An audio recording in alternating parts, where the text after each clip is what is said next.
Hey guys, welcome to LA Love Creative. Today we're going to talk about a recent shoot that I had where I shot some Kodak Ultramax 400 and some Kodak PORTRA 400.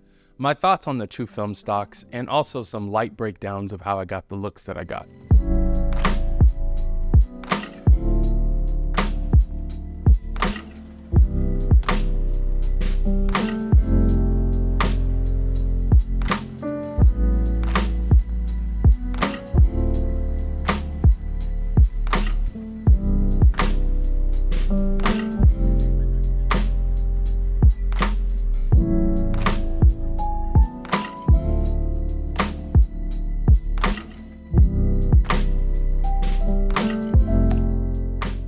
Now recently I shot with a model named Chevelle. She's been on this channel a couple times. Awesome model. I love working with Chevelle. We shot a few different looks and I think all of the images turned out great. And in this video, I'll break down my lighting setups, my thought process, and kind of how I shot with the two film stocks. Now, all the photos were shot at my photo studio, Sage Studios. Let me know if you want to book our studio. The information's in the comments below.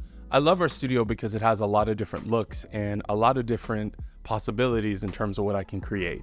Now, the first look we did for this photo shoot, I was really inspired by a very clean, minimalistic, light shaft fashion look, and I really wanted to make it kind of edgy. And the outfit I chose for Chevelle was perfect because it was leather, it was black, it was risque, and I think it really turned out great. My lighting for this particular look is I took my Nanlite Forza 500, I put my spotlight mount on there, and I did like a slash of light right behind her. So it was just a slash of light on the background.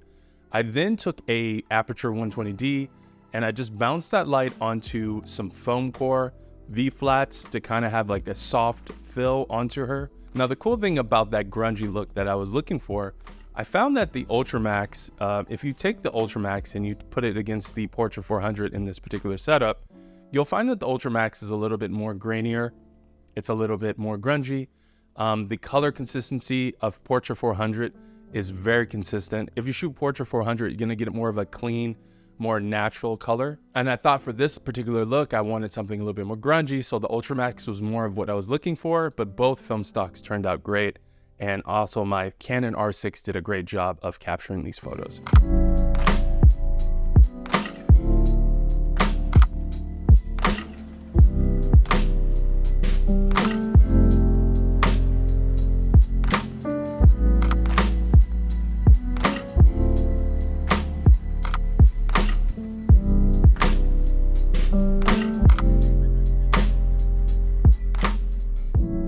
My second look that I did was a lingerie look. I might not be able to show too much of this lingerie look because it was kind of see-through, but it was an awesome way to showcase our new setup at our studio that we're working on. It's still a work in progress, but it is like a wood slat bookshelf look that we're going to work with.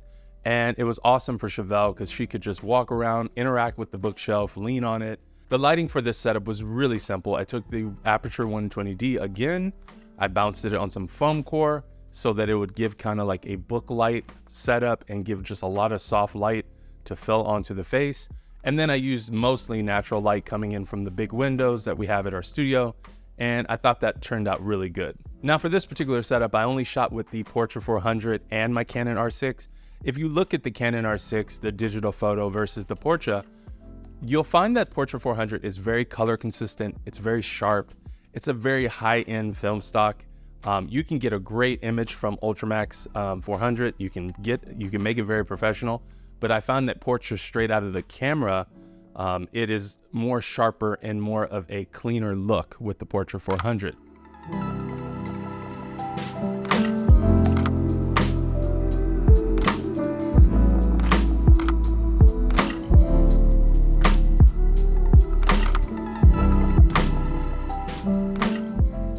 Now the next setup I did is I did this on this channel with another model named Angie. It's starting to become one of my favorite looks. It's a very water wave dramatic look that I think can really be shot in different ways. I call this a reflective look that you use Mylar paper, you blast light onto it, and it gives you kind of like a wavy, really dramatic light. Now that's what I did for this particular look. I had this shiny dress on Chevelle. I thought it was perfect because it had the sparkles. It had all of that glamorous, type of vibes that I was going for. It was also silver, and I took the silver Mylar and I had the Nanlite Forza 500 shoot directly into that Mylar. We moved it around to get some kind of like a wave effect. So then I took the Aperture 120D and I just had it directly shooting on her, just a hard light onto her face just to fill it in. This is becoming one of my favorite lighting setups, and I think Chevelle killed it. And I love how these sparkly glamour photos turned out from the film all the way to the digital.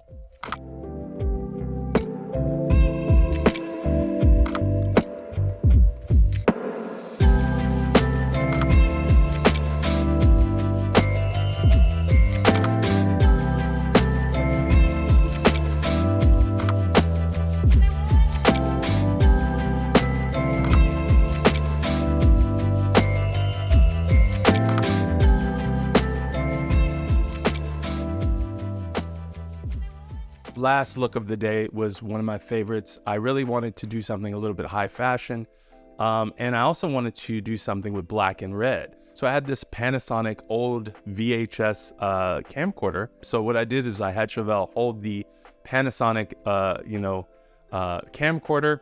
I then had her in a black dress with some huge boots and her hair kind of pulled back, and I thought it made it more dramatic and high fashion and a little bit more over the top, and I really loved the way that these images turned out. When it came to the lighting for this particular look, so I took the Forza 500 in the spotlight mount, and I also took two V-flats to kind of narrow that light down, so it's just a slash of light in the middle of the backdrop. I then took a Aperture 120D, and I had that kind of just over the top, just to give it a little bit of fill. I knew they would bounce on the floor because it's white, the white backdrop. I knew it would bounce on that and kind of just come up towards the floor and bounce everywhere. So I just wanted to use the 120D as a fill.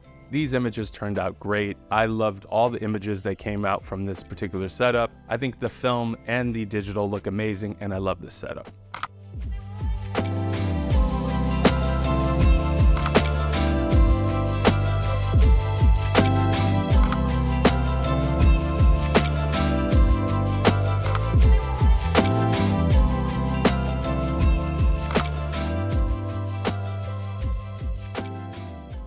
Why use film when it's kind of inconvenient compared to digital? Film just has a organic, vintage, and just warm feel. I love shooting film. I can't be a film photographer because I need clients to be able to see exactly what I'm shooting right then.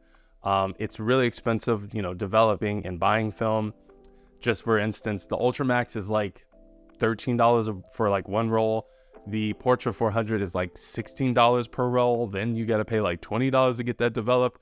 Just to give you an example, I shot 3 rolls of film, and I think I spent $80 in LA to get it developed. Yeah, I need to find a cheaper spot. I know that. But other than that, film is really expensive just in general. And that doesn't even include the fact that you got to also buy the film. So I look at film as like a bonus. I shoot my digital work. I shoot film on the side. I shoot with my Fuji. I shoot with a lot of different formats, just so I have these images and I can play around with it, and just an extra bonus when I'm shooting my photography work. And now that's all I have to say about film photography and the breakdown of my last photo shoot. I do plan on doing more editing videos in the future, so let me know if you want to see some of that on my channel. Let me know also if you have any questions about videography or photography, and I will see you next time. Peace.